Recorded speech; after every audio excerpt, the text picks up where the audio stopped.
బులెటిన్లో ముందుగా హెడ్లైన్స్ చూద్దాం. పోస్టల్ ఇన్స్పెక్టర్ రామ్మోహన్ రెడ్డిపై లైంగిక వేధింపుల కేసు. వేసవి సెలవులకు ఆధ్యాత్మిక ముగింపు. గాలివాన బీభత్సం, గూడు కోల్పోయిన కుటుంబం. రామాయంపేట వ్యవసాయ మార్కెట్ కమిటీ వద్ద రైతుల ఆందోళన. గాలివాన బీభత్సానికి ఆగమ్య గోచరంగా మారిన కుటుంబ పరిస్థితి. మన చెండూరు మనం మార్చుకుందాం అనే లక్ష్యంతో ప్రత్యేక కార్యక్రమం. తిరుమలగిరి చెరువు సుందరీకరణ పేరుతో కమిషన్లు దండుకుంటున్నారని ఆరోపణ. సిఐ హెల్మెట్ లేని ప్రయాణం, కోదాడలో తీవ్ర చర్చనీయాంశం.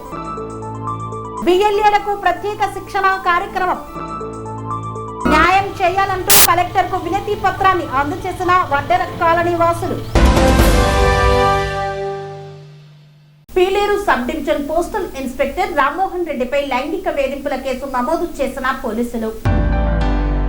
తిరుపతి జిల్లా చంద్రగిరి నియోజకవర్గం చిన్నగొట్టిగల్లు మండల పరిధిలోని ఓ పోస్టాఫీస్ లో పనిచేస్తున్న మహిళా ఫిర్యాదు మేరకు Peeleru sub division postal inspector Rammohan రెడ్డిపై లైంగిక వేధింపుల కేసు నమోదు చేసినట్లు బకారపేట ఎస్ఐ కృష్ణయ్య తెలిపారు. బాధితురాలి ఫిర్యాదు ప్రకారం రామ్మోహన్ రెడ్డి కొంతకాలంగా ఫోన్ ద్వారా ఆమెను వేధించేవాడని పేర్కొన్నారు. గత నెల 29న వాట్సాప్ కాల్ చేసి రికార్డులు తీసుకుని రావాలని చెప్పడంతో ఆమె బకారపేట పోస్టాఫీస్ కు వెళ్లిందని, అనంతరం క్వార్టర్స్ కు రమ్మని చెప్పి అక్కడ అసభ్యంగా ప్రవర్తించినట్లు ఆరోపించింది. దీంతో బాధితురాలు పోలీసులను ఆశ్రయించగా ఫిర్యాదు ఆధారంగా కేసు నమోదు చేసి దర్యాప్తు చేపట్టినట్లు బకారపేట ఎస్ఐ కృష్ణయ్య వెల్లడించారు. డోన్ పట్టణంలోని వైఎస్ నగర్ లో గల బైబిల్ మిషన్ చర్చిలో వెకేషన్ బైబిల్ స్కూల్ కార్యక్రమం ఘనంగా ముగిసింది. డోన్ పట్టణంలోని వైఎస్ నగర్ లో గల బైబిల్ మిషన్ చర్చిలో రేవరెండ్ బందెల రాజు ఆధ్వర్యంలో నిర్వహించిన వెకేషన్ బైబిల్ స్కూల్ కార్యక్రమం ఘనంగా ముగిసింది. వేసవి సెలవుల సందర్భంగా చిన్నారులకు ఆధ్యాత్మిక అవగాహన కల్పించే ఉద్దేశంతో నిర్వహించిన ఈ ప్రత్యేక శిక్షణ తరగతులు విశేష స్పందన పొందాయి. ఈ కార్యక్రమంలో భాగంగా చిన్నారులకు బైబిల్ పాఠాలు, క్రైస్తవ గీతాలు, చిత్రాలు మరియు బొమ్మల సహాయంతో దేవుని వాక్యాన్ని సులభంగా అర్థమయ్యేలా బోధించారు.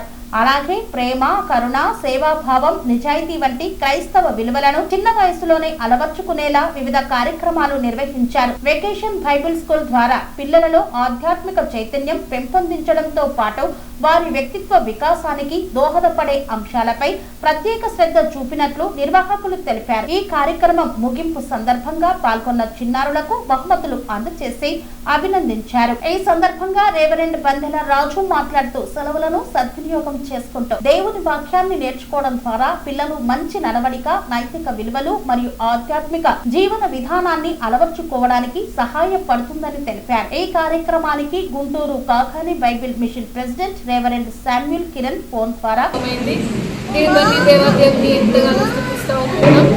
ఈ కార్యక్రమం చిన్నపిల్లలకు చాలా ఆశీర్వాదకరంగా జరిగింది. ఈ కార్యక్రమం ద్వారా చిన్నపిల్లలు ఆధ్యాత్మికమైనటువంటి విలువలను నేర్చుకోవడం జరిగింది.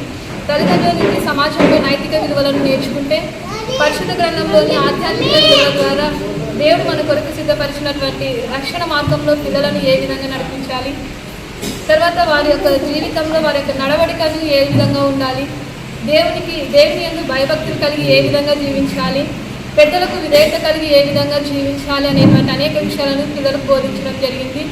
అందుని బట్టి దేవునికి వందనములు చెల్లించుకుంటున్నాం.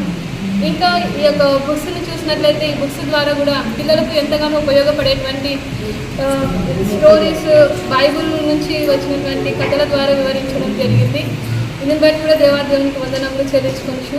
మరణాత ప్రభునందు ప్రియమైన దేవుని విశ్వాసులారా, దైవ ప్రజలారా, దేశీయులారా, దైవనామమున వినువారెల్లరికీ దివ్యదేవుడు ఆశీర్వదించి దీవించి సదాకాలమైన కృపలో వర్ధిల్లింపచేయునుగాక. ఆమేన్. ప్రభునందు ప్రియమైన దైవ విశ్వాసులారా, ఈ జూన్ మాసంలో ఈ 11వ తేదీ ఈ డోన్ మహాపట్టణంలో దేవుని మహాకృపను బట్టి దేవుడు ఎం దేవదాస గారి బయలుపరిచిన బైబిల్ మిషన్ దైవ మందిరం ఇంచుమించు 20 సంవత్సరాల కాలం నుండి ఈ కాలనీ నివాసులకు ఆశీర్వాదకరంగా ఉన్న ఈ మందిరంలో మొట్టమొదటిసారిగా బైబిల్ మిషన్ మా అధ్యక్షులు రెవరెండ్ డాక్టర్ జె శామ్యుల్ కిరణయ్ గారు గుంటూరు హెడ్ ఆఫీస్ బేతెనుగుల నివాసుల ప్రార్థనా ప్రోత్సాహంతో వందలాది మంది భక్తులకు, వందలాది మంది విద్యార్థినిలైన వారికి ఉచితమైన భోజనము, ఉచితమైన టిఫిన్, ఉచితమైన పుస్తకములు, ఉచితమైన రాసుకునే పెన్సిల్స్ వారికి విలువైన బహుమానం ఇచ్చి పిల్లల కోసం ప్రార్థించమని దైవాభిషేక్తులుగా మమ్మల్ని నియమించి ఈ కార్యక్రమం ఉదయం 7 గంటల నుండి రాత్రి 8 గంటల వరకు జరుగుతున్నది. 3 పర్యాయములుగా ఈ క్లాసులు జరుగుతున్న ఈ క్లాసుల్లో ఎల్కేజీ విద్యార్థి మొదలుకొని పీజీ విద్యార్థి వరకు పాలు పొంది ఆధ్యాత్మికంగా దైవ దీవెన పొంది దైవ జ్ఞానాన్ని పొందుతున్నారని ప్రేక్షకులకు, ఈ ఎలక్ట్రికల్ మీడియా ద్వారా వింటున్న దైవ ప్రజలకు, దైవ విశ్వాసులకు దైవ దీవెన కలిగి ఉండాలని దేవుని సేవకుడిగా బైబిల్ మిషన్ ఏవోగా గుంటూరు హెడ్ ఆఫీస్ నుండి పిలుపునిచ్చి ఆశీర్వదించి కార్యక్రమాన్ని దినం ముగిపోతుంది. కాట్రాపల్లిలో ఎస్సీ కుటుంబం ప్రకృతి విపత్తులో రోడ్డున పడింది. ఇంటి కప్పు ఎగిరిపోవడంతో తడిసి ముద్దైన నిత్యావసర సరుకులు. ప్రకృతి వైపరీత్యాలు సంభవించిన ప్రతిసారి ఎక్కువగా నష్టపోయేది పేదలేననే వాస్తవం మరోసారి కాట్రాపల్లి గ్రామంలో రుజువైంది. కొమరం భీం ఆసిఫాబాద్ జిల్లా సిర్పుర్తి మండలంలోని కాట్రాపల్లి గ్రామంలో బుధవారం రాత్రి ఈదురు గాలులతో కూడిన భారీ వర్షం బీభత్సాన్ని సృష్టించింది. ఈ గాలివాన దాటికి గ్రామంలోని ఎస్సీ కాలనీకి చెందిన డోంగ్రి విశ్వనాథ్ రమాదేవి కుటుంబం నివసిస్తున్న ఇంటి పైకప్పు పూర్తిగా ఎగిరిపోవడంతో వారు తీవ్ర ఇబ్బందుల్లో చిక్కుకున్నారు. అర్ధరాత్రి సమయంలో ఒక్కసారిగా గాలి వేగం పెరగడంతో ఇంటిపై ఉన్న రేకులు, పైకప్పు భాగాలు ఊడిపోయాయి. వెంటనే కుటుంబ సభ్యులు ప్రాణభయంతో ఇంటి నుంచి బయటకు పరుగులు తీయాల్సి వచ్చింది. అదృష్టవశాత్తు ఎలాంటి ప్రాణ నష్టం జరగకపోయినా ఆ కుటుంబం జీవితానికి ఆధారమైన గృహం తీవ్రంగా దెబ్బతిన్నదని, ఇంట్లో నిల్వ ఉంచిన బియ్యం, పప్పులు, కిరాణా సరుకులు, దుస్తులు, పరుపులు, గృహోపకరణాలు, ఇతర నిత్యావసర వస్తువులు వర్షపు నీటిలో పూర్తిగా తడిసిపోవడంతో కుటుంబ సభ్యులు కన్నీటి పర్యంతమవుతున్నారు. ఇంటి పైకప్పు పూర్తిగా ఎగిరిపోవడంతో ప్రస్తుతం ఆ ఇంట్లో నివసించే పరిస్థితి లేకుండా పోయింది. వర్షం పడితే ఇంట్లోకి నీరు వస్తోంది, ఎండ కొడితే నేరుగా ఇంట్లోకి ఎండ తాకుతోంది. దీంతో కుటుంబ సభ్యులు తీవ్ర ఇబ్బందులను ఎదుర్కొంటున్నారు. మరోసారి భారీ వర్షం కురిస్తే పరిస్థితి మరింత దారుణంగా మారే ప్రమాదం ఉందని గ్రామస్తులు ఆందోళన వ్యక్తం చేస్తున్నారు. ప్రకృతి వైపరీత్యంతో నష్టపోయిన ఈ కుటుంబాన్ని రెవెన్యూ అధికారులు, పంచాయతీ అధికారులు గ్రామానికి చేరుకొని జరిగిన నష్టాన్ని పరిశీలించి నివేదిక తయారు చేయాలని, వెంటనే ఆదుకోవాలని కుటుంబ సభ్యులు, గ్రామస్తులు కోరుతున్నారు. ఆసిఫాబాద్ జిల్లా సిర్పుర్తి మండలం కర్జపల్లి గ్రామం ఎస్సీ కాలనీలో మా ఇల్లు గాలి దుమారకు రేకులు లేచిపోవడం జరిగింది. ఏ ప్రాంతంలో లేచిపోయారు రేకులు? 5:30, 6 ఆ టైంలో. మరి ఎట్లా ఉండే మరి ఇంట్లో లేచిపోవడంతో? ప్రాణ భయంతో బాగా బాధపడుకుంటూ ఉంటే వేరే వాళ్ళ ఇంట్లో వెళ్ళి పండుకోవడం జరిగింది. నిన్న రాత్రి భారీ వర్షం కురవడం వల్ల ఇట్లా జరిగిందా? అవును. ఇప్పుడు ఇంట్లో ఆస్తి నష్టం ఏమైనా జరిగి ఉండొచ్చా? అన్నీ తడిసినాయి, ఉన్న సామాన్లు అన్ని ముద్దయినాయి. మరి ఎంతవరకు ఆస్తి నష్టం జరిగి ఉండొచ్చు? 1 లక్ష దాకా. మరి ఇప్పుడు టిఆర్‌నెట్ టీవీ ద్వారా మీరు ఏం కోరుకుంటున్నారు? మాకు పేదవాళ్ళు, ప్రభుత్వం వాళ్ళు ఆర్థిక సాయం అందాలని మా కుటుంబ సభ్యులు కోరుకుంటారు. గాలి దుమార రావడం వలన, భారీ వర్షం కురవడం వల్ల మా పరిస్థితి ఘోరంగా బాధాకరంగా విషయంగా ఉండే. ప్రాణభయంతో భయపడి గబో దిగో వేరే ఇంటికి సహకరించడం జరుగుతుంది. ఏమైంది? ప్రాణభయం ఎందుకు తప్పింది? అంటే మా ఇల్లు లేచిపోవడం వల్ల బాగా మాకు ప్రాణభయం అనిపించింది. రామాయంపేట వ్యవసాయ మార్కెట్ కమిటీ ఆవరణలో జొన్న రైతులు తీవ్ర ఆందోళన వ్యక్తం చేశారు. ప్రభుత్వ కొనుగోలు విధానంపై ఆగ్రహం వ్యక్తం చేశారు. మెదక్ జిల్లా రామాయంపేట వ్యవసాయ మార్కెట్ కమిటీ ఆవరణలో జొన్నలు అమ్ముకునేందుకు వచ్చిన రైతులు ప్రభుత్వ కొనుగోలు విధానంపై తీవ్ర ఆందోళన వ్యక్తం చేశారు. ప్రభుత్వం ఎకరాకు కేవలం 10 క్వింటాళ్ల జొన్నలను మాత్రమే కొనుగోలు చేస్తుండటంతో రైతులు ఇబ్బందులు ఎదుర్కొంటున్నారు. ఈ సందర్భంగా రైతులు మాట్లాడుతూ ప్రస్తుత సీజన్లో ఎకరాకు 20 నుండి 25 క్వింటాళ్ల వరకు జొన్నల దిగుబడి వచ్చిందని తెలిపారు. అయితే ప్రభుత్వం కేవలం 10 క్వింటాళ్లను మాత్రమే కొనుగోలు చేస్తే మిగిలిన ధాన్యాన్ని ఎక్కడ విక్రయించాలంటూ ప్రశ్నించారు. మార్కెట్లో సరైన ధర లేకపోవడంతో నష్టపోయే పరిస్థితి ఏర్పడిందని ఆవేదన వ్యక్తం చేశారు. ప్రభుత్వం సూచించిన మేరకు పంట మార్పిడి చేపట్టి వరి స్థానంలో జొన్నలు సాగు చేసినప్పటికీ ప్రస్తుతం పూర్తి దిగుబడిని కొనుగోలు చేయకపోవడం రైతులను నిరాశకు గురి చేస్తోందన్నారు. రైతుల శ్రమకు తగిన గౌరవం ఇవ్వాలంటే పండించిన జొన్నలన్నింటినీ ప్రభుత్వం కొనుగోలు చేయాలని డిమాండ్ చేశారు. ఇప్పటికైనా అధికారులు స్పందించి ఎకరాకు విధించిన పరిమితిని తొలగించి రైతులు పండించిన మొత్తం జొన్నల దిగుబడిని కొనుగోలు చేసేలా చర్యలు తీసుకోవాలని రైతులు కోరుతున్నారు. ఒక్క ఎకరకు 25 క్వింటాల దిగుబడి వచ్చింది. ఆ కొనుగోలు 10 క్వింటాలే కొనుక్కుంటారు. ఇంకా 15 క్వింటాలు ఓళ్ళు అడిగినా కానీ జాగిస్తలేరు. దాని పరిస్థితి ఏం చేయాలి? ఈ వ్యవస్థ బట్టి ఆకలి ఉపాసం బట్టి మందు సీస కూడా తెచ్చుకున్నా తాగి చచ్చిపోతాను. ఏం పంట వేసినావు? జొన్న పంట వేసినా అది పోతలేదు. ఏం చేయాలి? వేసారికి అడిగినా అని గవర్నమెంట్ పైసారు చెప్పింది మేమేం చేయాలి? మాకు ఆర్డర్ లేదు. ఎవరికి చెప్తావు చెప్పుకోండి, మేమేం చేయాలి? ఫోన్ది మేమేం చేయాలి? వాళ్ళు పట్టించుకుంటలేరు. ఈ వారం రోజులు వరుసగా నెల రోజులు ఇప్పుడు ఇంటికాడ పెట్టి ఇప్పుడు స్టార్ట్ అయిన నుంచి పెట్టినాయి అన్నీ పడుకున్నాయి. ఎంత కొనాలి ఇప్పుడు? మినిమం 20 క్వింటాలైనా చేయాలి సారు. అయితే ఎట్లయినా అడ్జస్ట్మెంట్ చేసుకుంటాము. మార్పిడి చేయమన్నారు. ఇప్పుడు అగ్రికల్చర్ ఆఫీసర్లు కూడా వచ్చిర్రు, మా ఇంటికి వచ్చిర్రు, ఊరికి మీటింగ్ పెట్టిర్రు. పంట మార్పిడి చేయాలి, తక్కువ పంటతో మీకు ఎక్కువ దిగుబడి వస్తుంది అంటే మేము పంట మార్పిడి చేసినాం. జొన్నలు వేసినాం. వేస్తే ఎకరాకి 25 క్వింటల్ దాకా వెళ్ళింది. 25 వెళ్ళింది, కన్ఫామ్ వెళ్తుంది. 10 క్వింటల్ కొంటారు, ఇంకా 15 క్వింటల్ మిగిలింది. అది ఏం చేయమంటారు? ఓళ్ళు కొంటారు. అది గవర్నమెంటే కొనాలి. గవర్నమెంట్ కొంటేనే మేము ఏమైనా బాగుపడతాం. గవర్నమెంట్ కొనాలని అంటున్నాము, కొనాలి. ఒక ఎకరా భూమి ఒక ఎకరాల 20, 22, 23 క్వింటల్ కన్ఫామ్ వెళ్తుంది జొన్న. అయితే 20, 23 క్వింటల్ 24 క్వింటల్ వెళ్ళినా 20, 23, 24 క్వింటల్ వెళ్ళినా మాకు కొనేది 10 క్వింటల్ కొంటుండు. ఉన్న 10, 12 క్వింటల్ అట్లానే ఉత్తగానే ఉన్నది.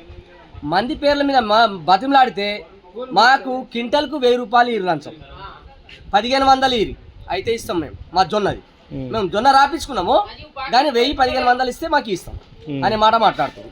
ఇప్పుడు ఎవరిని బతిమలాడుకొని ఆ 10, 12 క్వింటల్ ఎవరిని వేసుకోవాలి? ఉన్నదే ఒకటే ఎకరా నా పేరు మీద, మొత్తం డాటా తీసిన ఒక ఎకరు ఉంది. ఆ ఎకరాల 10 క్వింటల్ పోతే మళ్ళీ ఉన్న 12 క్వింటల్ ఎవరిని దొక్కాలి? గాలివాన బీభత్సానికి ఎగిరిపోయిన ఇంటి పైకప్పు, ఆగమ్య గోచరంగా మారిన శాంతయ్య కుటుంబ పరిస్థితి. ప్రకృతి వైపరీత్యాలు సంభవించినప్పుడు దాని దెబ్బ ఎక్కువగా తగిలేది పేదలకే. ఆర్థికంగా బలంగా ఉన్నవారు ఏదో ఒక విధంగా కోలుకునే అవకాశం ఉన్నా రోజువారీ కూలి పనులు చేసుకుంటూ జీవనం సాగించే నిరుపేద కుటుంబాలకు మాత్రం అలాంటి విపత్తులు జీవితాన్ని తలకిందులు చేస్తాయి. కొమరం భీం ఆసిఫాబాద్ జిల్లా సిర్పుట్టి మండలంలోని కార్జాపల్లి గ్రామంలో బుధవారం రాత్రి వీచిన ఈదురు గాలులతో కూడిన భారీ వర్షం ఓ పేద కుటుంబాన్ని అక్షరాల రోడ్డున పడేసింది. గ్రామంలోని ఎస్సీ కాలనీలో నివసిస్తున్న కొండకూర్లె శాంతయ్య కుటుంబం ప్రకృతి ప్రకోపానికి బలైంది. అర్ధరాత్రి సమయంలో గ్రామమంతా గాఢ నిద్రలో ఉండగా ఒక్కసారిగా గాలివేగం పెరిగింది. భారీ వర్షం కురుస్తుండగా శాంతయ్య ఇంటిపై ఉన్న పెంకులు, పైకప్పు భాగాలు ఎగిరిపోయాయి. భారీ శబ్దం రావడంతో కుటుంబ సభ్యులు ఉలిక్కిపడి లేచారు. ఏ క్షణంలోనైనా ఇల్లు కూలిపోతుందేమో అనే భయంతో ప్రాణాలు అరిచేతిలో పెట్టుకొని బయటకు పరుగులు తీశారు. ఆ రాత్రి ఇంట్లో ఉన్న కుటుంబ సభ్యులు బయటకు రాకపోయి ఉంటే పెద్ద ప్రమాదమే జరిగేదని గ్రామస్తులు చెబుతున్నారు. అదృష్టవశాత్తు ప్రాణ నష్టం జరగలేదు. కానీ పేద కుటుంబానికి జీవితకాల కష్టంతో ఏర్పడిన గూడు మాత్రం తీవ్రంగా దెబ్బతిన్నది. ఇంటి పైకప్పు పూర్తిగా ధ్వంసం కావడంతో ప్రస్తుతం ఆ ఇల్లు నివాస యోగ్యంగా లేకుండా పోయింది. పేదవాడికి ఇల్లు అంటే కేవలం ఒక నిర్మాణం కాదు, అది అతని భద్రత, కుటుంబానికి ఆశ్రయం, భవిష్యత్తుపై నమ్మకం. అలాంటి గూడు ఒక్క రాత్రిలోనే ధ్వంసం కావడంతో శాంతయ్య కుటుంబం తీవ్ర మానసిక వేదనలో ఉంది. గాలివానతో ఇంటి పైకప్పు ఎగిరిపోవడంతో వర్షపు నీరు నేరుగా ఇంట్లోకి చేరింది. కుటుంబం తినేందుకు నిల్వ ఉంచుకున్న పప్పులు, కిరాణా సరుకులు, దుస్తులు, సామాగ్రి పూర్తిగా తడిసి పాడయ్యాయి. రోజు కూలి పనికి వెళ్లి సంపాదించిన డబ్బుతో కొనుగోలు చేసిన వస్తువులన్నీ క్షణాల్లో పనికి రాకుండా పోవడంతో కుటుంబ సభ్యులు కన్నీరు మున్నీరవుతున్నారు. తినడానికి పెట్టుకున్న బియ్యం కూడా తడిసిపోయాయి. ఇల్లు బాగు చేయించుకునే స్తోమత లేదు అంటూ బాధిత కుటుంబ సభ్యులు ఆవేదన వ్యక్తం చేస్తున్నారు. ఇంటిపై ఉన్న పెంకులు లేసిపోవడంతో ప్రస్తుతం శాంతయ్య కుటుంబం తీవ్ర ఇబ్బందులు ఎదుర్కొంటుంది. వర్షం కురిస్తే ఇంట్లోకి నీరు చేరుతోంది. ఎండవేళ నేరుగా ఇంట్లోకి సూర్యరశ్మి పడుతోంది. రాత్రి వేళల్లో గాలి వీస్తే మిగిలిన గోడలు కూడా కూలిపోతాయేమోనన్న భయం వెంటాడుతోంది. రాత్రి నిద్రపోయే పరిస్థితి కూడా లేక భయంతో కాలం గడుపుతున్నారు. ఎన్నికల సమయంలో గ్రామాలకు వచ్చి పేదల అభివృద్ధి గురించి మాట్లాడే నాయకులు ఇలాంటి క్లిష్ట పరిస్థితుల్లో ఎందుకు కనిపించడం లేదని శాంతయ్య ఆగ్రహం వ్యక్తం చేశారు. ఓట్లు అడిగే సమయంలో చూపే చొరవ ప్రజలు కష్టాల్లో ఉన్నప్పుడు కూడా చూపించాలన్నారు. శాంతయ్య కుటుంబానికి అత్యవసర ఆర్థిక సహాయం అందించడంతో పాటు ఇంటి మరమ్మతులకు ప్రత్యేక నిధులు మంజూరు చేయాలని గ్రామస్తులు డిమాండ్ చేస్తున్నారు. తాత్కాలిక నివాస సౌకర్యం, ఆహార ధాన్యాలు, నిత్యావసర వస్తువులు అందించి కుటుంబాన్ని ఆదుకోవాలని కోరుతున్నారు. నమస్కారం సార్, మాది కొమరంభీం జిల్లా సిర్పూర్ మండలం సార్. మన కర్జపల్లి గ్రామంలోని నా పేరు శాంతయ్య, కొండగుర్ల శాంతయ్య. మేము రాత్రి భారీ వర్షంలో నా గూన పెంకలు అన్నీ లేచిపోయి మాకు భారీ నష్టం జరిగింది. మా పిల్లగాళ్ళు భయపడి అటు ఇటు ఉరికిండ్రు సార్. మేము ఇంట్లో ఉండేంత పరిస్థితి లేకుంటే వేరే ఇంట్లలో పోయి మేము తలదాచుకున్నాం సారు. ఇప్పుడు మా పరిస్థితి ఇట్లా అని మేము గ్రామ పంచాయతీలకు చెప్పినాం సారు. చిన్న పెద్ద మనుషులకు చూపెడితే ఇప్పుడు గ్రామ పంచాయతీ అధికారులు ఏమంటున్నారు? అధికారులు వచ్చి చూసి ఫోటో తీసి పోయిండు. మళ్ళీ ఫోటో తీసి నాకు అప్లికేషన్ ఇవ్వమని చెప్పి మా ఫోటో దించి పోయిండు సారు. ఏమన్నా మీలే దయతలిచి మాకు అన్ని ఆపట్లు ఇట్లా ఉన్నది, మీలే దయతలిచి మమ్మల్ని ఆదుకోండి సార్. మేము బాగా పేదలం సార్, భూమి లేదు, జాగలేదు, ఏం లేదు, కష్టం చేసి బతుకుతున్నాం సార్. మీరు దయతలిచి మా మీద దయ చూపించి మమ్మల్ని ఆదుకోండి సార్. ఇప్పుడు వర్షాకాలంలో వర్షం ఇంట్లో కురవడం వల్ల మీరు ఎట్లా ఉండాల్సిన పరిస్థితి ఎలాగుంది? ఇప్పుడు లేదు సార్, పరిస్థితి లేదు. మనం ఇప్పుడు ఇంట్లో కాలు పెడితే ఇప్పుడు కాళ్ళు లోపలికి పోతున్నాయి అడుగుల. చూడు, కాలు పెడితే ఇప్పుడు పెడితే కాళ్ళు లోపలికి పోతున్నాయి సార్. ఇంత దయనీయ పరిస్థితిలో మీరు ఎట్లా ఉంటారు మరి? ఇక ఉంటానంటే ఇప్పుడు ఏం చేసాడు, ఇప్పుడు మాకు కష్టం చేసి కూలి పని చేసి బతుకుతున్నాం సార్. అంటే మీకు బాధ అనిపించట్లేదా? బాధ ఉన్నది. ఇప్పుడు ఇంత భారీ వర్షం వస్తుంది అనుకోలేదు. ఇక అట్లా వచ్చింది వర్షము, ఏం చేసాడు. ఇప్పుడు TR9 TV ద్వారా మీరు ఏం కోరుకుంటారు? ఇక ఏం సార్, ఇక మీరు దయతలిసి మాకు అంతా మాకు ఉండటానికి ఏమన్నా మీరు మాకు ఈ నష్టపరి ఇల్లు కానీ మీరు ఇప్పిస్తే మాకు మీ దయతలిసి మాకు ఉండటానికి ఉండటానికి మన పిల్లగాళ్ళు బతాన్ని. ఇప్పుడు నా పిల్లగాళ్ళు ఇప్పుడు ఇంత చదువుకుంటాను. ఇప్పుడు వాళ్ళ పరిస్థితి నా పరిస్థితి ఇట్లా ఉంది సారు.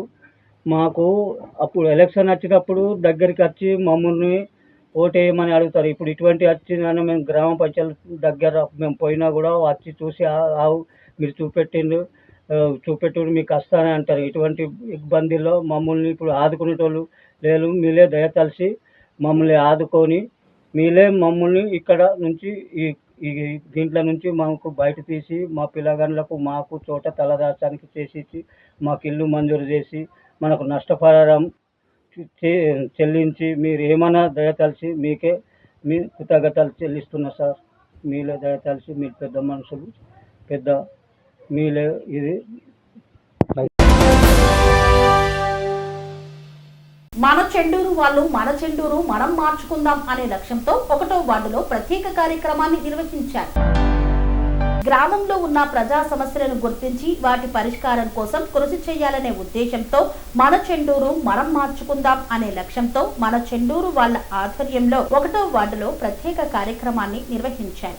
ఈ కార్యక్రమంలో మన చెండూరు వాళ్ళ టీం సభ్యులు వార్డులోని పలు ప్రాంతాల్లో పర్యటించి స్థానిక ప్రజలతో నేరుగా మాట్లాడారు. ప్రజలు ఎదుర్కొంటున్న డ్రైనేజీ సమస్యలు, రోడ్ల సమస్యలు, మోరీల నిర్వహణ లోపాలు, చెత్త సమస్యలు మరియు ఇతర ఇబ్బందులను దగ్గరుండి తెలుసుకొని నమోదు చేశారు. అంతేకాకుండా సమస్యలను కేవలం పరిశీలించడమే కాకుండా కొన్ని ప్రాంతాల్లో మోరీలలో పేరుకుపోయిన చెత్తను స్వయంగా తొలగించి పరిశుభ్రత కార్యక్రమాన్ని చేపట్టారు టీం సభ్యులు.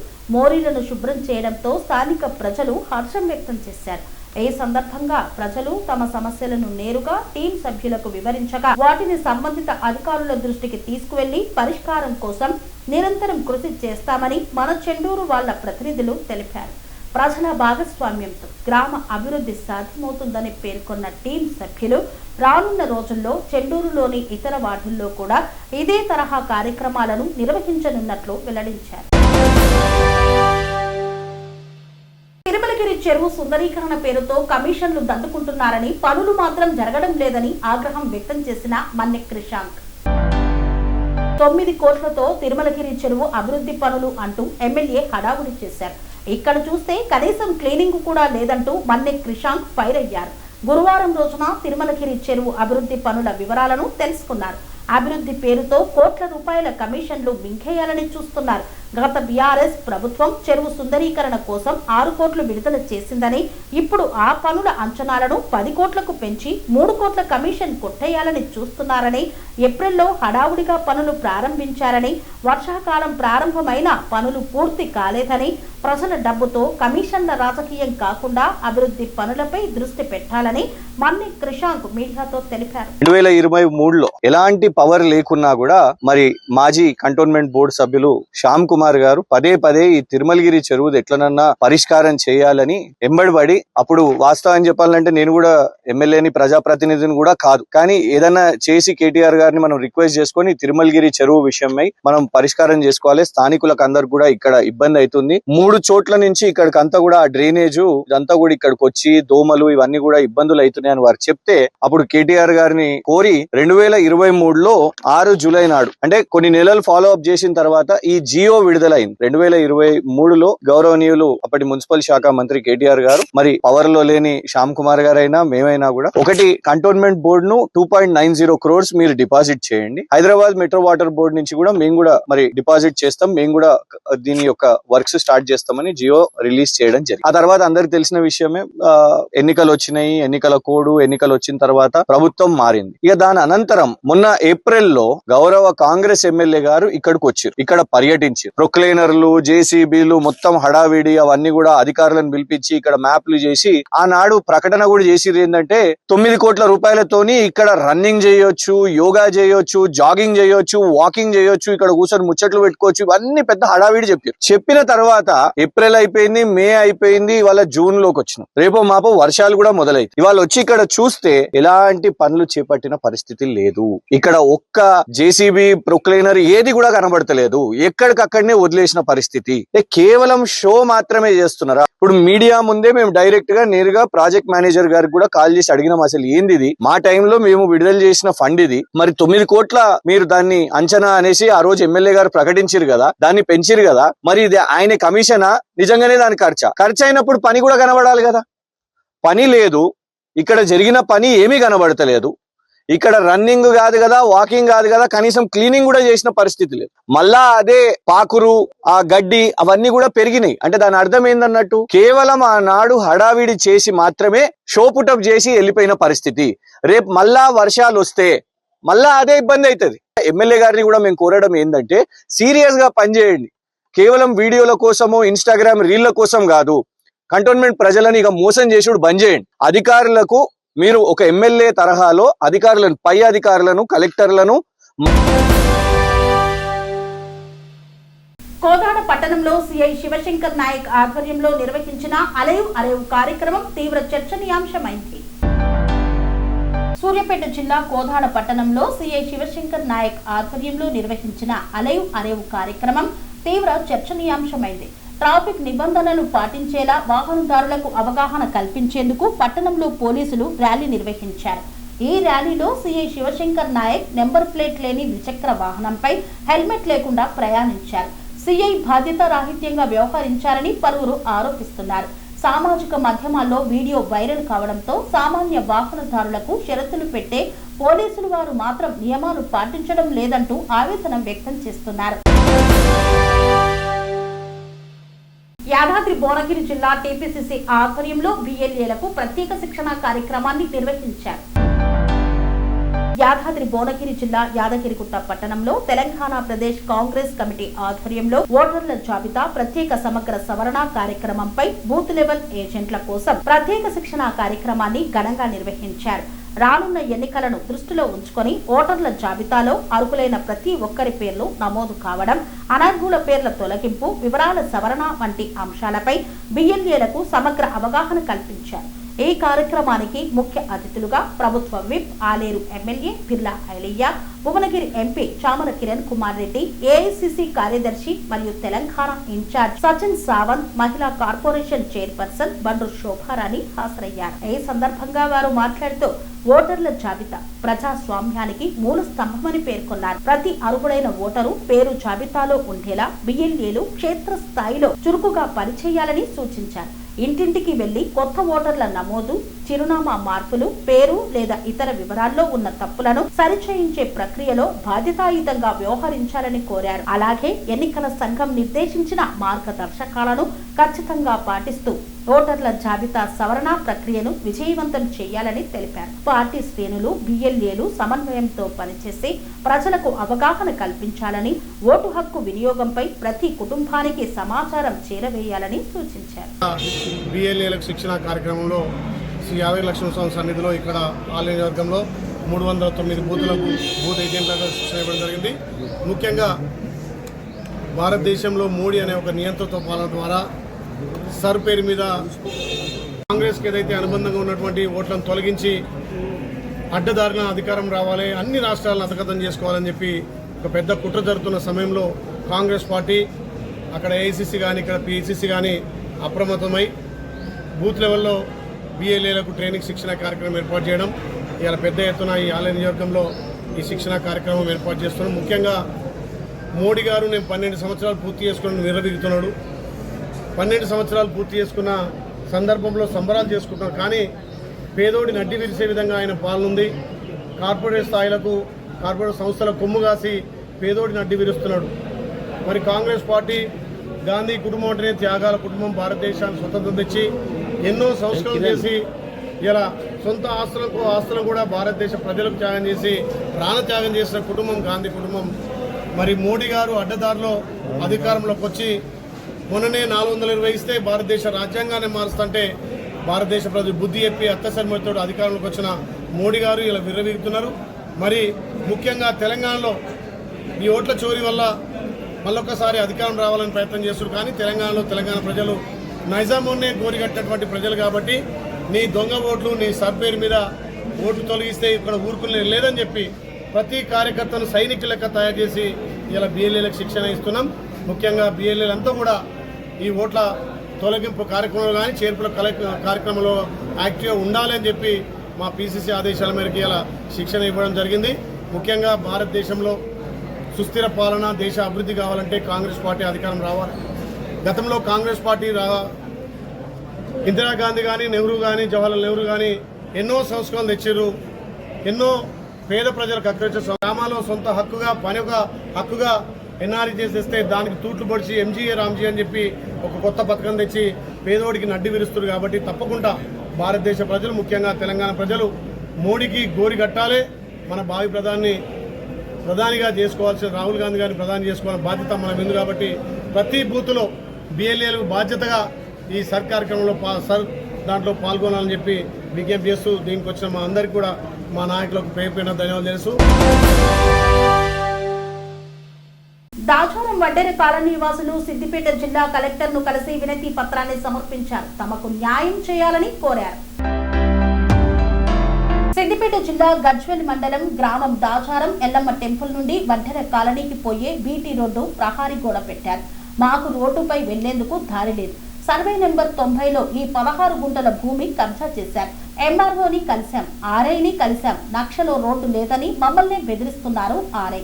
సర్పంచ్ చెన్నారెడ్డి పట్టించుకోవడం లేదు. ఈ దారి వెంట 78 సంవత్సరాల నుండి ఉంది. మీరు ఎవరికైనా చెప్తే మీ ఇళ్లను కూడా కూలగొడతామని బెదిరిస్తున్నారు. అంతేకాకుండా వాటర్ సంపు ఉంటే కూడా కూలగొట్టారు. గ్రామంలో మరణించే వారిని అంత్యక్రియలకు ఇదే దారిన వాడారు. దయచేసి మాకు కలెక్టర్ న్యాయం చేయాలని కోరుతున్నామని కాలనీ వాసులు సీసీ రోడ్డు కూడా నిర్మాణం చేశారు. పగలగొట్టి ప్రహారీ గోడను కట్టారని ఆవేదన వ్యక్తం చేశారు. వెంటనే దీనిపైన సమగ్ర విచారణ చేసి తమకు న్యాయం చేయాలని, రోడ్డును తెరిపించాలని ఈ సందర్భంగా వడ్డెర కాలనీ వాసులు కోరారు. ఇంతటితో వార్తలు సమాప్తం. మరిన్ని అప్డేట్స్ కోసం చూస్తూనే ఉండండి TR9 TV.